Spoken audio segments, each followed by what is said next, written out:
the Universal Church of Truth. It is a brand new week of myself, Hunter, myself, Mary. The two of us talking about Marvel Studios' Miss Marvel. It is definitely a new week, and not 10 minutes after the video you watched last week. You can tell because I changed my shirt to show the passage of time. My jacket. Mary unzipped her hoodie because who keeps a hoodie zip for a whole week? Nobody. Not a single person in the world. So here we are. It's a brand new week. We're on episode 2 of Miss Marvel, which I'm sure has a title just like episode 1 has a title. But we don't have to get into the specifics of it, because, I'm sure we know it, but who needs to talk about it? Mary, as per usual, we're going to start with your general thoughts on Miss Marvel episode 2. Yes. Okay. I like it. So I like the first one, as you know. I think this one, we obviously take a much harder turn into kind of more traditional superhero territory compared to the first, obviously. And I think so. Some of the kind of quirkiness of it, I think, it's not watered down. Maybe it's not the best phrase, but there's a little less of it. And there are times it feels a bit more like an MCU show, like most people would complain about. They all feel the same. I don't think it's a bad thing personally. But overall, it's still, what episode 1 brought, I think. And I do really, really like we mentioned last time, and this kind of builds on it more, this episode did. But that mystery about her origin and her powers, it's very interesting. I like where they're going with the family aspect. It's just so mysterious, and like we talked about, like that's just not something we have in the MCU mostly because it's based on comics. So you don't have a lot of mystery. So I'm excited about that. I'm very much looking forward to episode 3, which no one has seen. Including us. Well, I also really like this episode. You're absolutely right in that this episode goes more towards that comic booky. We've established that she has powers now, and she's going to use those powers, and we're going to see her doing superhero-y stuff, which we still don't see, it's not like a ton of her running around being a superhero, but we do see her using those powers.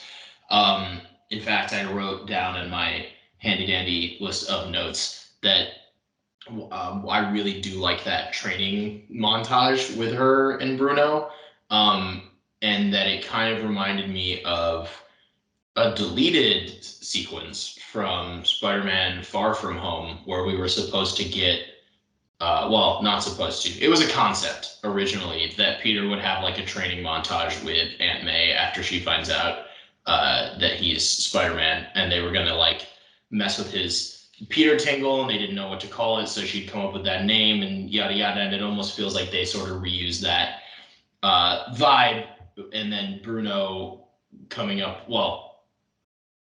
describing her powers as taking light and hardening it, and then Kamala calling it hard light, and now we have a name for her powers, sort of, that I'm sure will kind of maybe a little bit stick. A little bit. Hard light, yes. Hard light was the name I kept trying not to use last week. And almost said a few times. Huge spoiler. You would have huge, massive. We would have, I don't see. Do we get reactions to these videos? I don't see. Do people comment? Comment, subscribe. You're already here. I think you already paid to be here, right? So Charles is either going to edit all of this out or leave it in and hope that I don't get run out of doing this. I've never seen one of these. honestly. So. You've never seen. Well, I mean, you were in them all. Well, you know what I mean. For all I know, we've got 2 million views a week. 2 million 2 views a week, and I'm so excited that for all of those 2 people. I love the way this episode opens. I really like that it's a mirror of the first episode, except now she is more confident and having fun with it because she has superpowers, and she knows that she has superpowers, and you're not going to bring her down. Her name is not Camellia, it's Kamala, and stop making out in front of her locker or whatever they were doing. So yeah, I really like that. I like the way they took some stuff they showed in the first episode, and they're like, well, now we're gonna roll it back and do it again, except she's having more fun with her life. Yeah, also this episode, I'm just gonna keep rambling off of things that you said. I don't necessarily disagree that there's less quirky stuff, but it's definitely, at least for me, still it still feels like a coming of age story.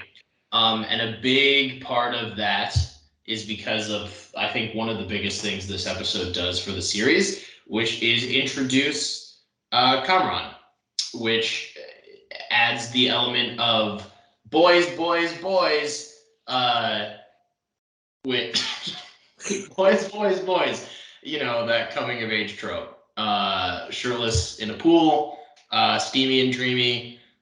He knows how to he knows how to drive, and he's got an accent. I get it, Kamala. I get it, and yeah, so it's a little quirky. I think is the point that I'm making. What?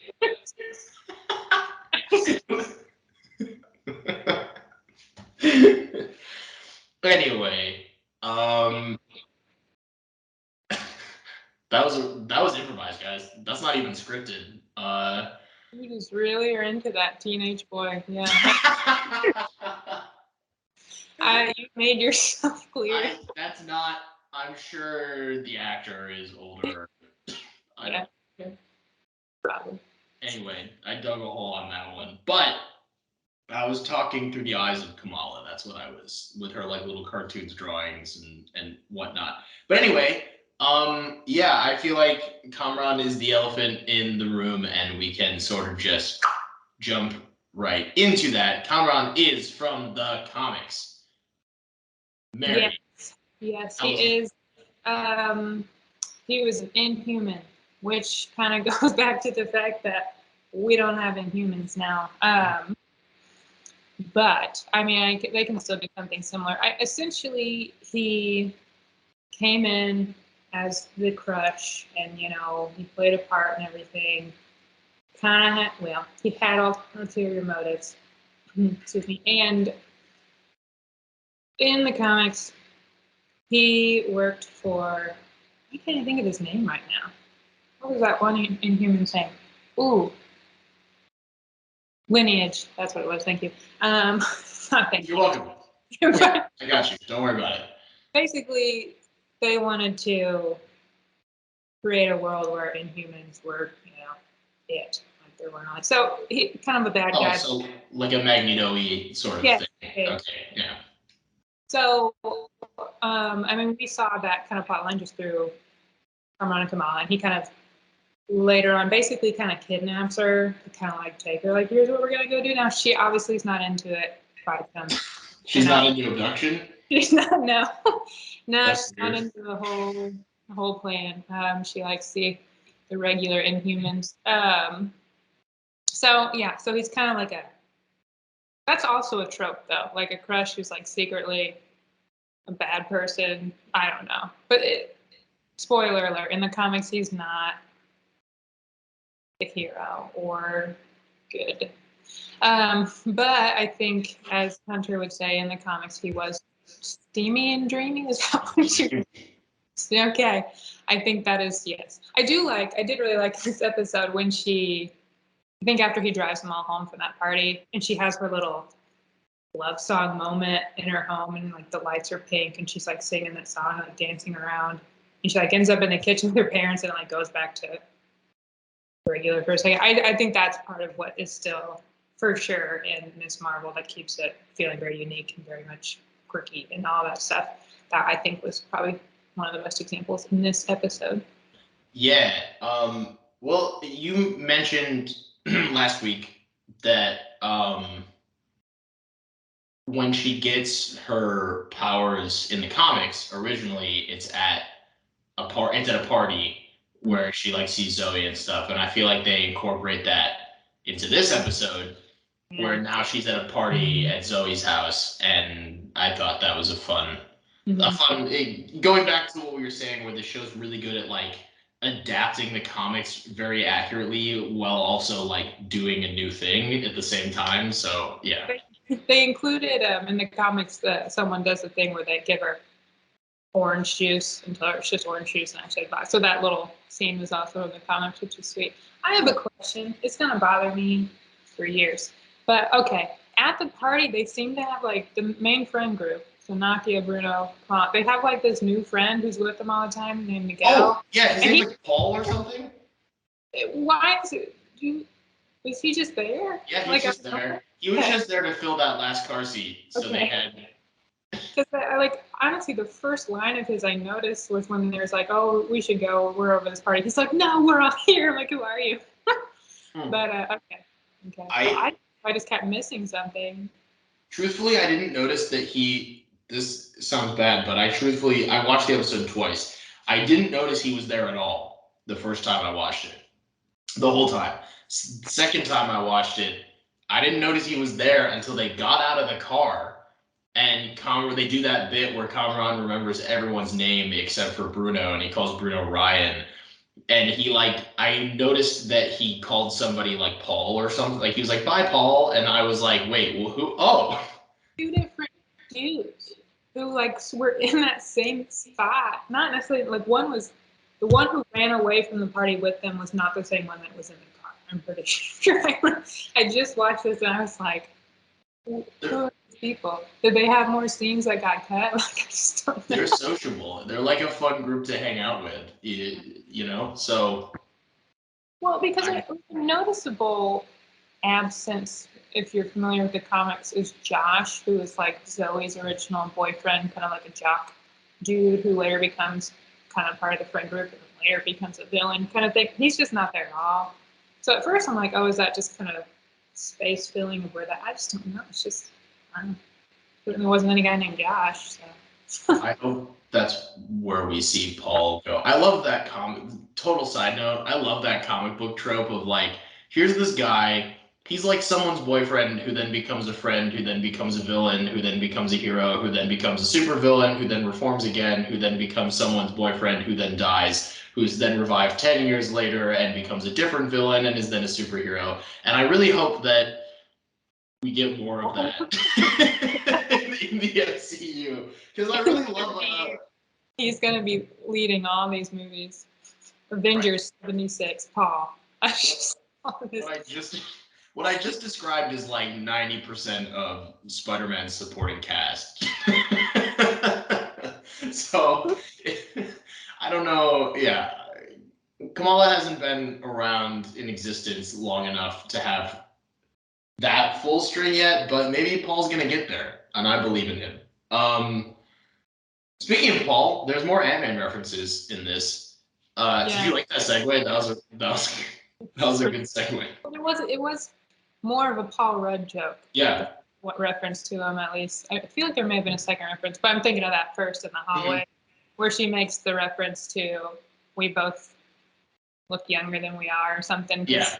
Paul Rudd just famously does not age. Yeah, I did enjoy that reference. Yeah, so there's more references like that. And to go back to the other thing we talked about last week, was that this show does a really good job of sort of examining how the real world might react to like superheroes existing. And I think specifically the fact that the age of superheroes is happening at the same time as like the age of social media. And I find Zoe to be a really interesting character in that regard. where she's some sort of influencer. They reference in the first episode like, oh, she's so obnoxious now that she has like 1 million followers or whatever. And then you see like, well, then she encounters a superhero and she gets it on camera, and now she's like, she could build a whole career off that, and she's like kind of starting to. So I thought that was really interesting. I also thought it was funny that the name she comes. I'm wearing a Spider-Man shirt, so this works. I'm gonna keep connecting it. She comes up with the name Nightlight for Kamala as like, because she doesn't know, it's not, and I thought that was funny because it reminded me of Night Monkey from Far From Home. And I thought it was funny that both of them have night something. That's funny. And I okay with I mean obviously Nightlight's gonna go away. I mean we know what her eventual real name's gonna be. Although who's gonna call her Miss Marvel and why is that okay? Honestly, in this context, I don't know. We'll see. But like you said earlier, the hard light as her power like description. I hope that's not really supposed to stick forever. Like it's just Right. I don't know. I don't love that, but maybe I'm just wrong. If I'm being honest with you, I'm gonna break some news to you. It's not real news. It's my theory. One, I think hard light does stick. So sorry. And two, No, it's not great. I'm not saying I approve of it. I'm just saying it feels like, if anything, it's going to be like Peter Tingle, where even though we all know it's Spider Sense, they just like keep it going as a joke.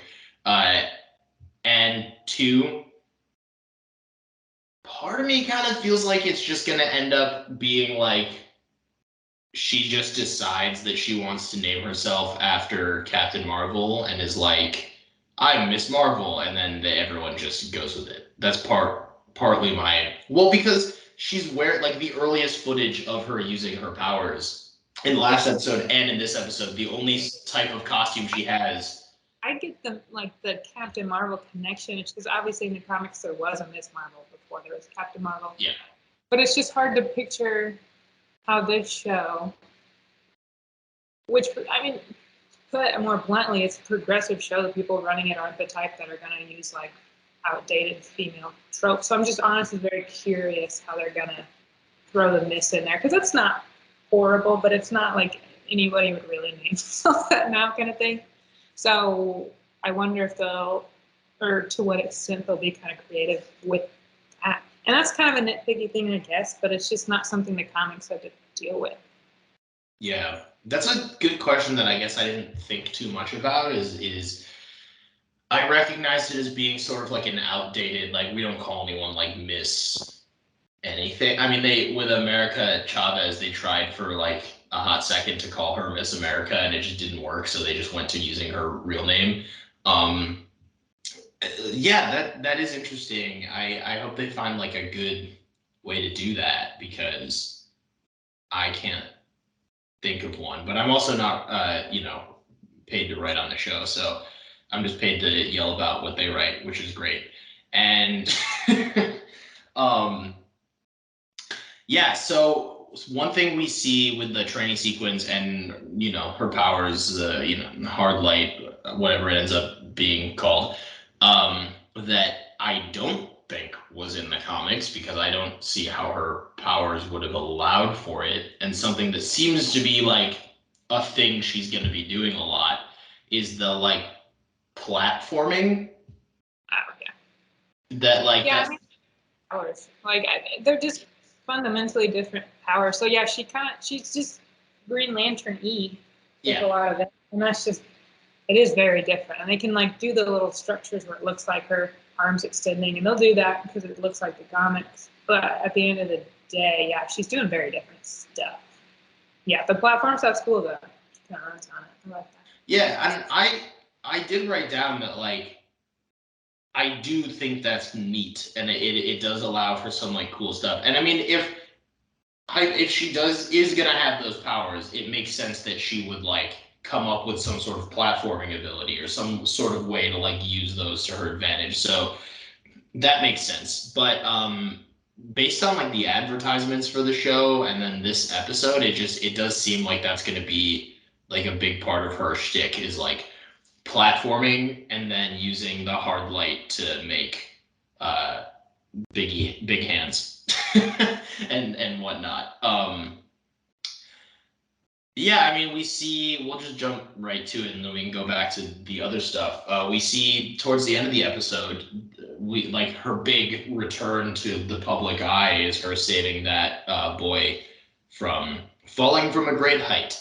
And I like that they didn't have that go smoothly because, you know, she's young and has no idea what she's doing and decided not to train so that she could hang out with Steamy and Dreamy and like do her whole thing. So I'm glad that like she saved his life.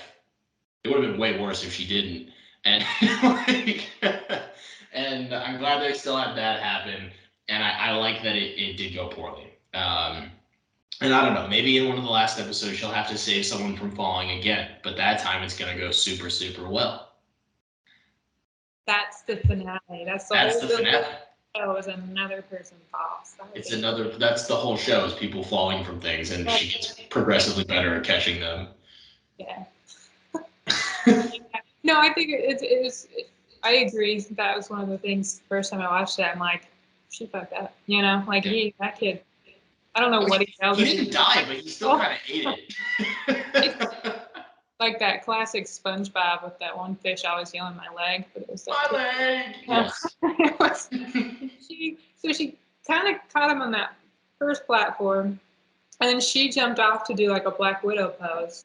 And then that's when she had like the vision or whatnot, and that's kind of what made her lose focus and he fell. But it's like she really did get herself to safety first, which is just fundamentally, I assume, wrong in superhero training. So yeah, I agree. I like it was messy. You know? Messy. And she's confident. I mean, a lot of times in these coming of age or even just full-on adult ones, they're not confident at all, and they're like freaked out by their powers and all that stuff. And she obviously wants to be a superhero. It's her thing, and it's great. So I like that. I like that she's just all in. So I do. Yeah, she's not perfect by any means. And we haven't seen her do that much. I mean, she saves Billy from herself at Avenger Con, and then she saved this kid from himself and then from herself. And both times, pretty messy. Pretty messy, yeah. But I just now realize we're 2 episodes in, and that's like the extent. Yeah. And it feels normal, but maybe. Yeah, that's. You get to episode 4, and you're like, nothing's happened, or too much has happened, or not. You know, never know. We'll never know until we see it. But yeah, that's sort of what I meant earlier. I was like, this episode definitely does get more into the superhero aspect with her training and then the finale of the episode and everything. But it still really much is just like mostly about her being a teenager. I mean, the crux of the whole the way this episode ends seems to indicate that starting with episode 3, it's going to get a lot more comic booky. Yeah. We'll get into that in a minute, but yeah, I mean, most of this episode is just her having a crush on a guy and like shirking responsibility because of it and like lying to her family again because she has a crush and, you know, like her brother in that whole sequence and pretending that he's her cousin and all that fun stuff. But yeah, like a lot of it was still very much quirky. Iman Vellani continues to be amazing in the role. Like you mentioned earlier, that whole scene post the party when she goes home and they're like, "How is Zoe's?" And she's like, "Magical," and she's dancing and it gets pink and fun and they show the texting conversation like on the patterns on her bed, which I thought was cool. And yeah, I all that is still there, and I really liked it. Let's talk about. Well, let's just get into it. We'll continue talking about the end, and then we'll jump back. But we saw last week that post-credit scene with the Department of Damage Control, and in this episode, they come out in much more full force.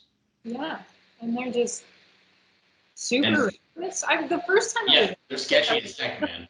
The first time I watched it, I was like, okay. it's almost too much. I mean, not that it's not realistic. But for the show, it felt like too much. But then I was like, okay, they're doing a bit for Zoe, but then it just didn't end. I'm like, I think it might just be that bad. It's just pretty bold to like, here we go, here's some real shitty people as damage control, which, as we noted last time, until recently, weren't bad guys. But yeah, like a superhero version of Homeland Security, or yes. yeah. So and that's I did some digging before we recorded, and damage control. It's funny, has existed in the MCU since the very beginning, even though a lot of people forget about it. And this is now their third iteration, like the second evolution, I guess maybe we could put it that way. Yeah. Damage control is first mentioned in Iron Man, like the original Iron Man movie. After Tony and Obadiah Stane duke it out on the streets of that place in California. It starts with Malibu, the duel of Malibu.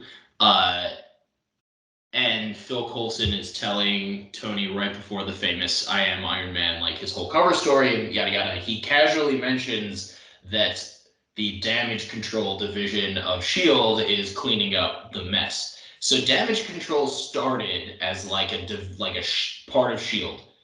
And then post Winter Soldier, post all of that fun stuff in Spider-Man Homecoming, that's when we find out, okay, Tony has like partnered with the government, and now that S.H.I.E.L.D. doesn't exist in the way that it did, damage control has taken on its own life as like its own department in the government. And then we don't hear from them much. Flash forward to post Blip, and now they have evolved into, like you said, like Homeland Security, but for superheroes. So now it's like they're not really cleaning up messes, they're trying to prevent messes, which I think is interesting. And maybe they're also cleaning stuff up, can't be too. I mean, I'm sure. To people.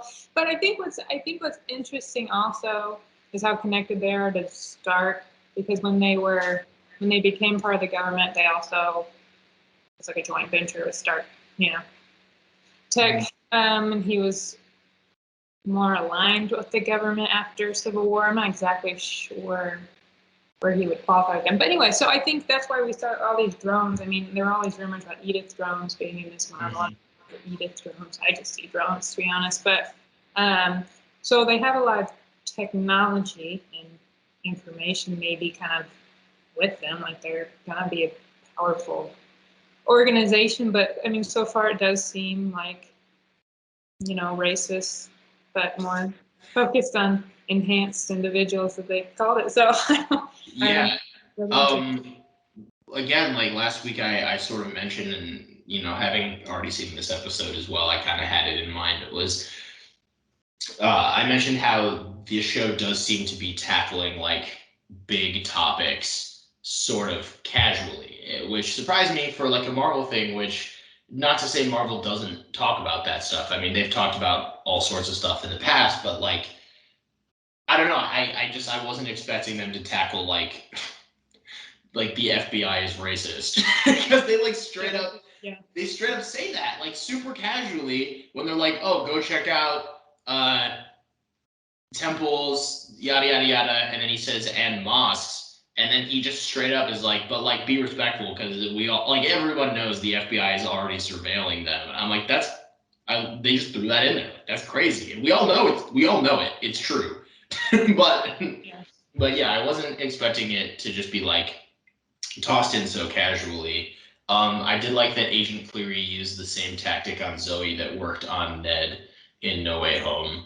That was fun. Just like complimenting them until they tell you what you want. And I do agree that those did look a lot like Edith drones. And I'm not sure that's a coincidence. So, I mean, I wouldn't think Edith had I not heard the rumors about Edith. And now it's like, okay, it's probably clearly what that is. But they definitely have drones. I can confirm they had drones. I did think Edith immediately. Even I didn't even hear there were rumors of Edith. I just saw the episode and immediately was like, that looks like Edith. Far better than I understand. I just And I don't look at a lot of drones. I'm not gonna lie. I don't either. That's why I was like, oh, I've seen about one drone, and it's Edith, and this looks a lot like that. So that was my first thought. Another fun little note I wanted to throw in to that was, again, like I said last week, I was one of the 3 people who played the Avengers game that Square Enix developed, and I did like that. And a really big chunk of the story mode, the original base story for that game, revolves around, at the time that Kamala gets her powers and like comes to prominence, uh, the Avengers have broken up. There was this big tragic accident. Captain America is thought to be dead. Superheroes are disgraced, and in a very similar way to the way damage control is portrayed in this show, AIM, AIM, men in yellow bee suits, have taken over as like the primary protectors. Like they're the new superheroes, but of course they're sort of fascist, and it's like they rule with an iron fist. Um, and a really big chunk of that game is just Kamala running around Jersey City, fighting drones that are made by AIM. And so I just thought it was funny watching this episode. I was like, oh, it's the same thing. It's just instead of AIM, it's damage control, and they're the ones with the drones. So yeah, I did think that was sort of funny. I do. I always, it's been a post-production episode, but I kind of feel like damage control seems like they are taking a lot of inspiration from other, things that are well known in the comics, but haven't really been established yet. And you're like, yeah, we have damage control. But yeah, no, that is fun. And I did like, actually, I think the coolest I feel like I've seen her powers is when she's escaping, after they find her, when she half saves that kid. And she's like punching a drone with like a big face, and she's using platforms. I really like that. It was short, but that sequence was fun, and it made me like the hard light powers. I don't like the name. That's just weird. I don't like saying it, honestly. But her powers. But yes, I don't know where you're trying to go with it here, but she does get in the car with Steamy Dreamy. Yeah, we can talk about that. There's a whole major chunk of this episode that we still can talk about, but just because we're like organically here, what is my note for the ending? Oh yes, Mary, please explain. Well, you do kind of have to, right? Yeah. Okay. Well. So do you want me to let me lead? I'll lead you in. We'll lead in. So folks, having watched the episode, Kamala's trying to find out more about the Bengals because why would she not be? They gave her powers. And she is finding out all this stuff about her great grandma apparently being this terrible person who cursed her family, and her mom doesn't want to talk about it. Her nanny doesn't want to talk about it. The all the aunts from the mosque they do want to talk about it, but they just say all these terrible things. And there's that sequence they keep saying that word and I'm now realizing it, but there's that sequence at the dinner table where she's like they're talking about stuff, and then she passes out and the family's freaking out. I did write a note that in that scene they reference following a trail of stars, which I thought was interesting. I have a really wild theory about that. Okay, I'm gonna let you go off in a second. I'll just finish my lead in because I'm really excited. Yeah, so they talk about all this stuff, and there's like all this hinting, and at a certain point, and she sees that vision of this like lady reaching out to her, and it's a whole thing that kind of looked cool in the camera, reaching out, and then and then at the end, surprise, Steamy Dreamy picks her up, saves her from the not Edith drones, and then it's his mom. What? Yeah. Okay. Yeah. Go on, Mary. So, well, okay. Yeah, like you said, we are getting a lot of foreshadowing about something we're going to learn about her great grandma. In the comic, her name is Aisha. I think there's like subtitles released in a trailer of unreleased footage that has that name in it. So anyway, that's her great grandmother. Something happened. I don't know what. They followed a trail of stars after she disappeared. Things very interesting to me. Followed a trail of hard light? Oh, no. Oh, wow. We're on. My fear is out there, man. I think I'm. Please give it to us. I mean, when this comes out, I'll probably have one of my favorite pieces out about it. It's like obnoxious. Well, okay. And I'm not the first one to think of the first part of the connection at all, but there's some sort of connection between the Bengal and like the quantum realm. And I mean, it was not my theory. It was written on our site by Dalvin, I believe, that it's actually a quantum band from the comics. Anyway, but the power comes from the quantum realm. She mentions Ant-Man a lot, so I'm weird about that. But how exactly that plays out, I don't know. I got a lot of thoughts in there. But what's interesting about that is we know there's time travel involved with Endgame. We know that. Miss Marvel, the show, hired the guy that worked on Endgame's time travel, like scientific component for Miss Marvel. Oh, really? Yeah. So I think it could be related. And if her great grandmother disappeared, she could have been sucked out of time into time. I don't know. She wasn't wearing the bangle because that's how the family now has it, I assume. So what if she needed that to regulate her powers? I don't know. But in the comics, there's a character, and she appears in Miss Marvel comics. And her name is Singularity, and she's pretty mysterious. There's not much about her, but she's kind of just this like figure, like a woman's figure, but all she is like the night sky. That's all she looks like. So, and she kind of exists outside of like time. So if there's some connection there, I could see that being somewhat related. I don't know if that her great grandmother became that or if that helped her great. I don't know. I think there's something there. That point being, it's interesting. I think there's some wild quantum related stuff happening. I could be very wrong. We will find out. But okay, yes. So there were two visions that Kamala had of that lady reaching out. And I'm not an expert on history, but very much looked like she was dressed for like a time way in the past in the kind of vision she had. But as we see when she sees her in the car, person, obviously she's there in person. So my guess, immortal. Could be a time traveler. I'm going to say immortal because if this is clandestine, which we talked about last time, that whole family comes from the magic of a jinn who the mom was the jinn and then a guy, right? He became immortal. Then he was kind of the patriarch of this whole family. So if it's a similar system, she could be the matriarch, immortal kind of vibe. Lots of kids all over the place. But their powers, and I'm going to assume there's powers involved with these people. One, she's a vision lady reaching for stuff. That seems sketchy.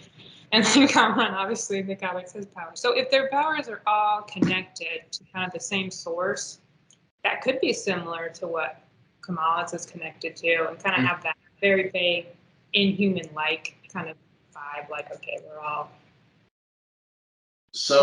distant relatives, and we want to deal the future towards that. I'm not exactly sure. We don't know much, but I mean, the jinn, there's a lot of jinn references. A lot of clues are pointing to that could be. I like this theory, and I feel like it's at least partly correct. Because I mean, if it can't be humans, and they want to like connect it to like a wider group or like a wider whatever. I mean, like the quantum realm seems to be like this big connecting thing that the MCU likes to use. I mean, the next Ant-Man movie is literally called Quantumania, so like that's probably part of it. Even if they're not the quantum bands as the quantum bands are in the comics, making them something like the quantum bands would make sense in connecting Kamala to Carol, because that's like the whole thing that the quantum bands do in the comics is they connect Rick Jones to like Captain Marvel and all that sort of stuff. So then you kind of make Kamala both Miss Marvel and sort of play that like Rick Jones role in the Marvels. I mean, not the same thing, but like you get what I'm trying to say. No, yeah. I mean, they have to connect her somehow, and like they've Yeah, made it. One of the reasons they changed the powers was to make her more connected or make more sense in the Marvels. So I do think it's going to be more direct. Like her powers are going to connect her Miss Marvel rather than or Captain Marvel, rather than she happens straight into her and they're friends. You know. So I yeah, which does come back to a more, I guess. And she says cosmic a lot in like a good way when she's excited, but to more like a cosmic kind of thing, which is cool because I don't feel like this show is like necessarily like hyped up to be on that scale or that scope. So it would be cool if it did. And I think this, she could be a really cool character in a lot of different spaces going forward. So to give her kind of that breath would be cool. But yeah, no, I think that theory makes a lot of sense to me. I mean, I don't know how they're gonna like what they're gonna take from where, but the idea that her powers are like quantum related, I like that. My next question for you based on that is, are you is so would this the implication of that be that the woman driving the car, and Kamran's mom, would that be her great grandma? no, I don't think so. I do not think so. I think that is. I was gonna say that'd make the whole romance thing with Kamran like way weirder. No. Because the first time I watched it, I am terrible with faces in general, so I wouldn't know who's who. So first I was like, is that the same person? I went back like, okay, no. Or well, yes, Vision and then Car Person. No, yeah, because then that would be odd. It could be a move on Marvel's part to introduce a romance and say your siblings, but no. But I think she's essentially going to be a villain, and she's like a matriarch of like a, I don't know, she's like a family that somehow has some connection to Kamala's. I don't know what though.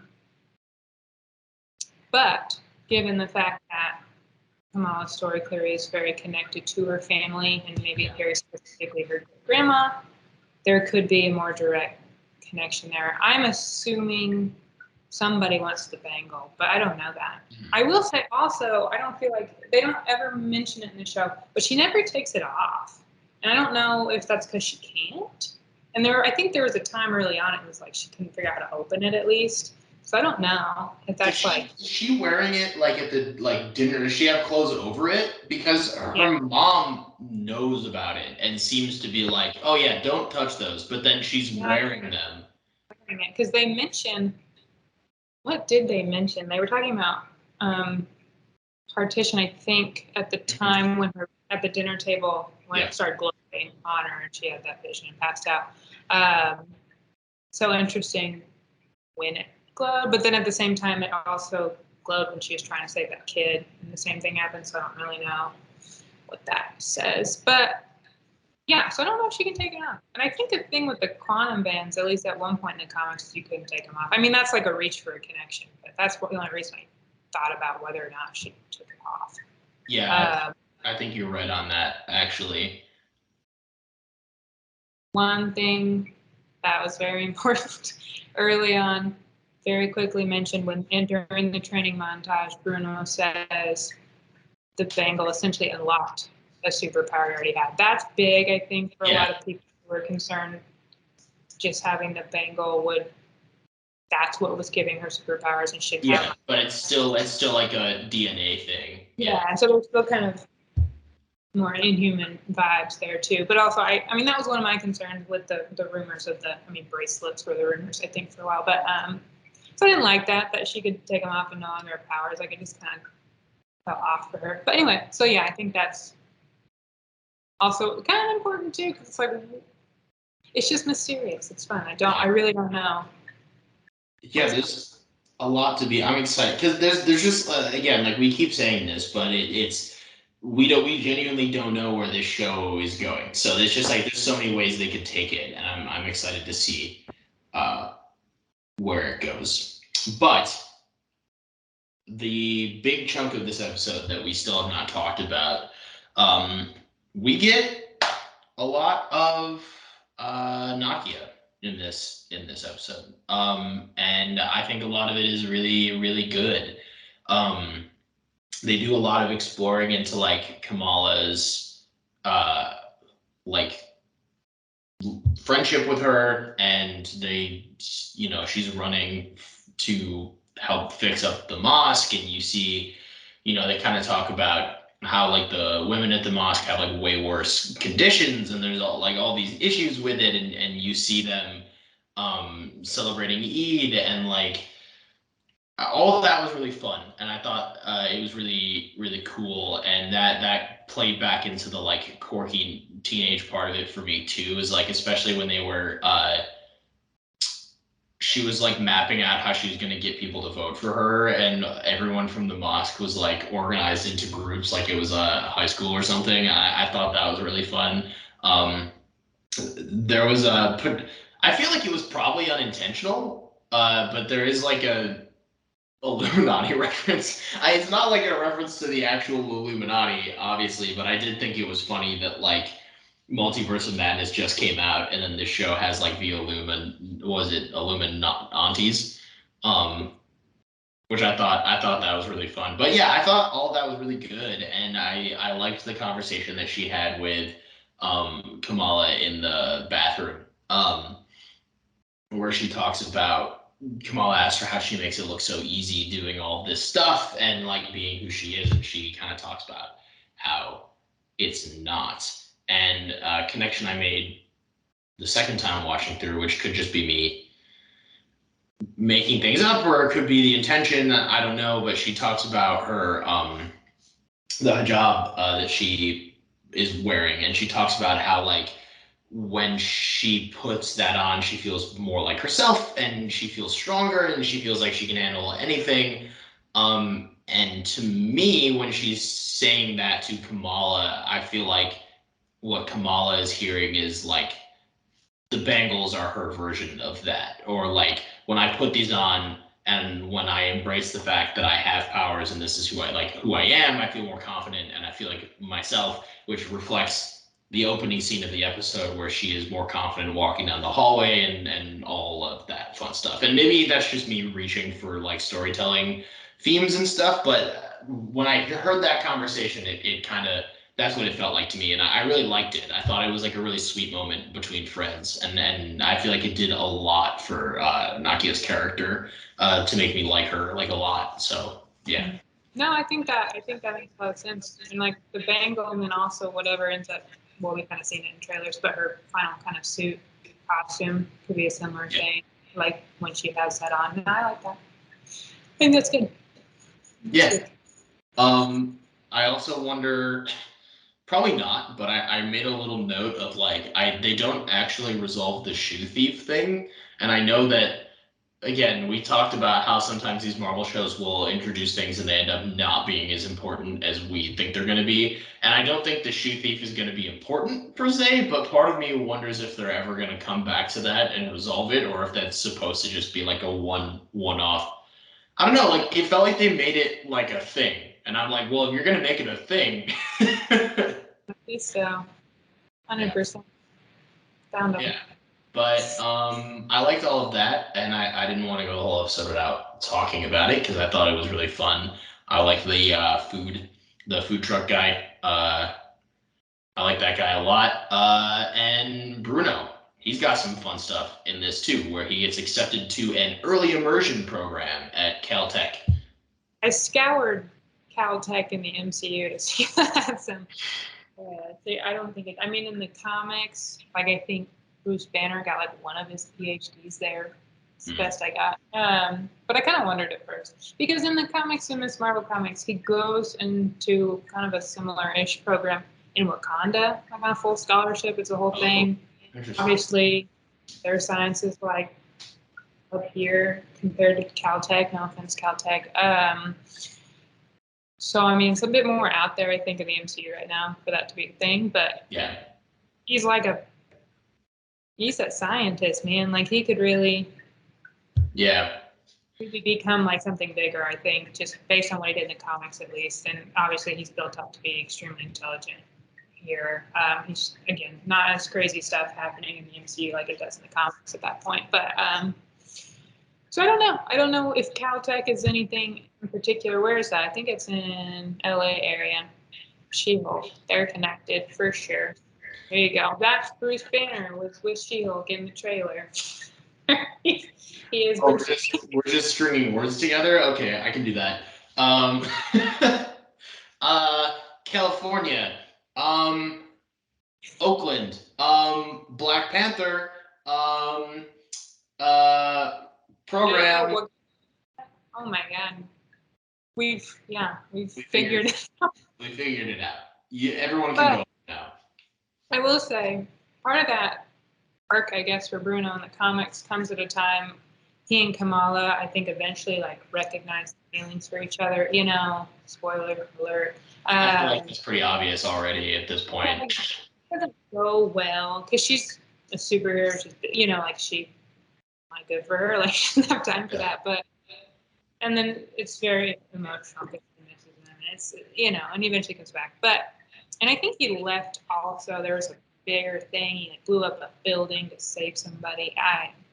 They were not on good terms. So it could foreshadow their falling out relatively soon, which would be sad. But if I can see at the end of the series, though, he's like, okay, I'm going. You know, he doesn't want to go, and then he's like, I'm going because something happens, and he's like, I'm not.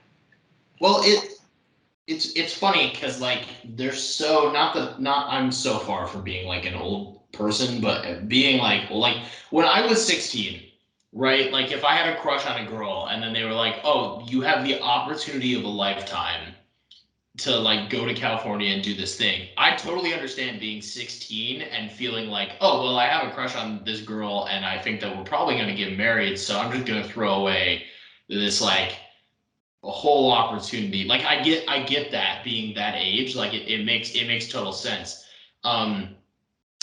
But like, I mean, I don't know. It's storytelling, but I do think he's gonna end up going, or at least saying yes, and then I don't know, maybe he'll have a dramatic like he gets stopped at the airport or something. But um yeah, I feel like if he is that smart and he has that opportunity, he probably like should go. Maybe that's just me like being older now.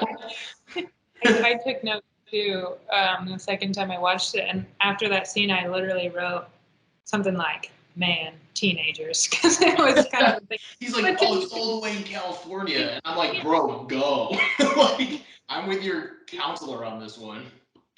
And more than Kamala, although I think that's story-wise the driving thought there, but like his whole family is her family too. So I mean, like, you know, he'd be leaving kind of everyone he knows. But to be fair, you know, yeah, it's all right.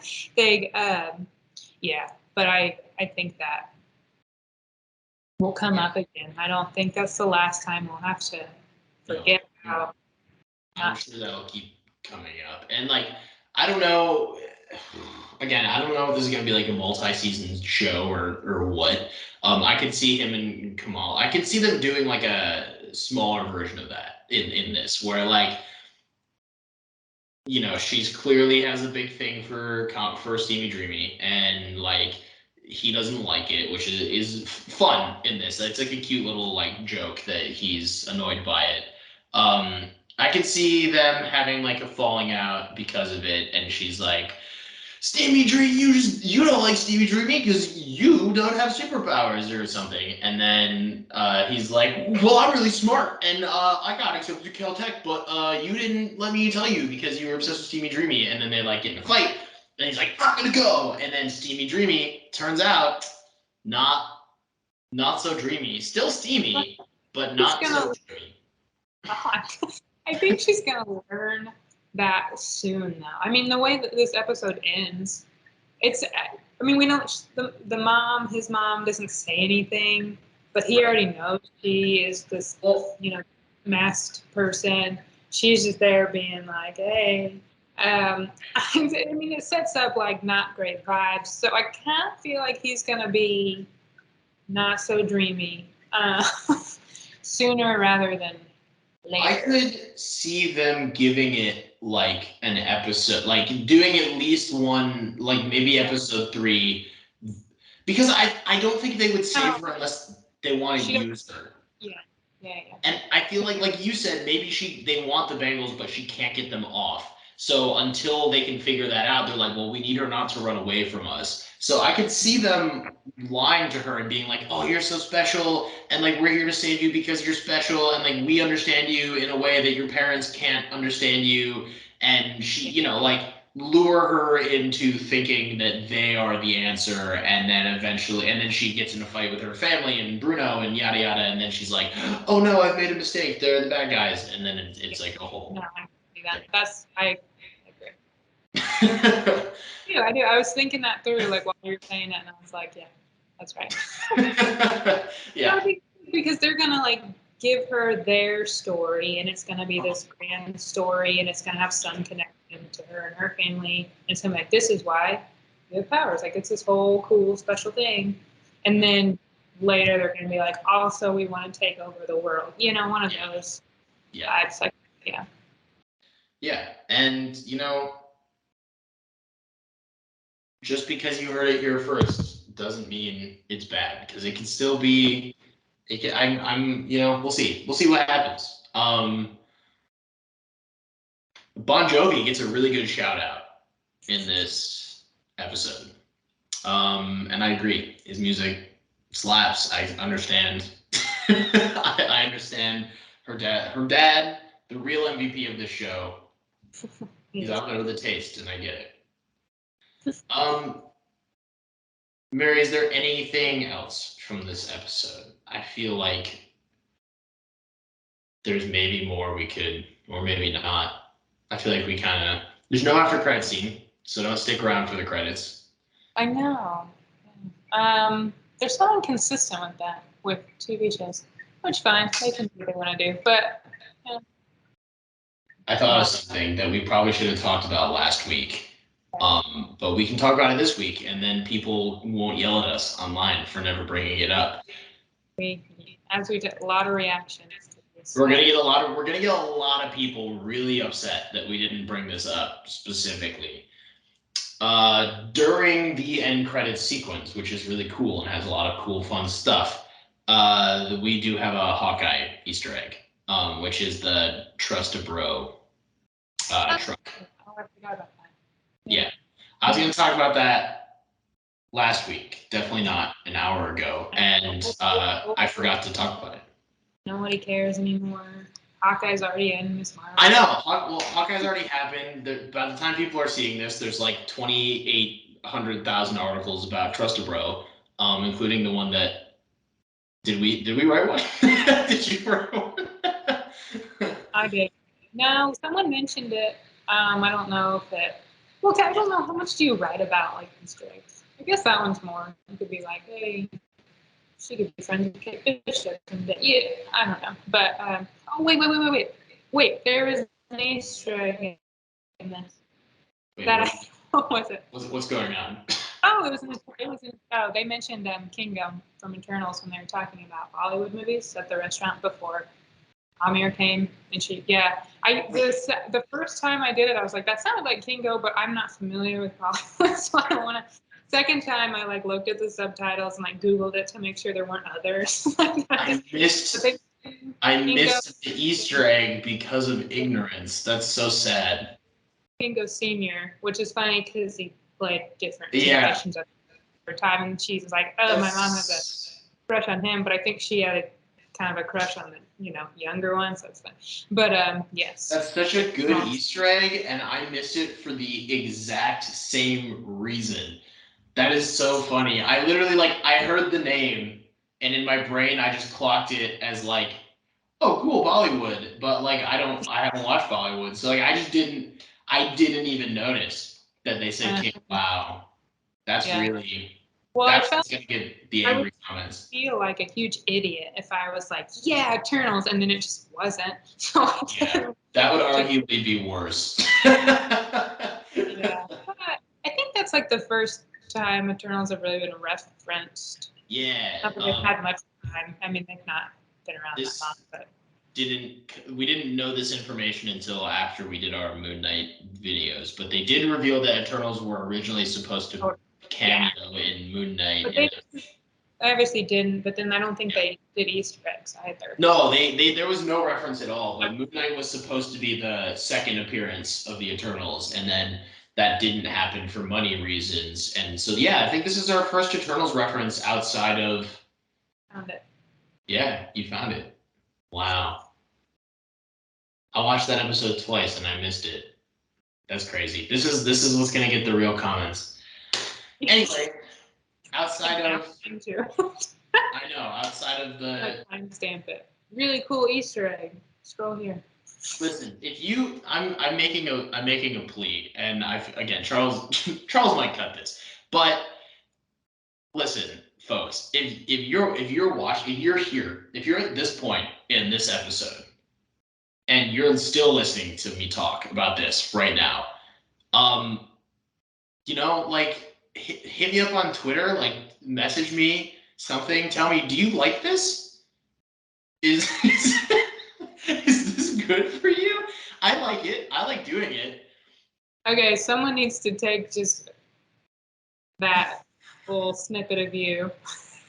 Charles can do that. Charles can take that snippet of put you. It on Do you main, like this? You need to put it on the main Twitter, and I think that we can use that as a reaction clip for like a lot of things. If he doesn't, so we'll ask specifically. You can message him and be like, please clip it. I don't have leverage. I'm just an intern. You're on you're on the show. I just consider myself a guest, really, to be honest. I'm honored you think I read the comments, which I do, it turns out, but you never asked, so. You do read the comments? Mm-hmm. What are they? Are they no, I mean, these shows. No one ever actually asked me if I read comics, but they always like, you know it. I'm like, okay. Oh, you say comic. Yeah, no. I think you are very. Tonight I went pretty. Yeah. In the channels when the shows came out. Maybe that's it. I'm just delirious at this point. Okay. I'm delirious with two. Thanks for listening, everybody. This has been our breakdown, not recap, of Ms. Marvel episode 2, title. Check it out on Disney Plus. I have been one half of your host, Hunter. I have been the other half of this breakdown of Hunter screaming, "Do you like this?" Also breakdown of Miss Marvel episode 2 so far, Untitled. Mary, did I say my name?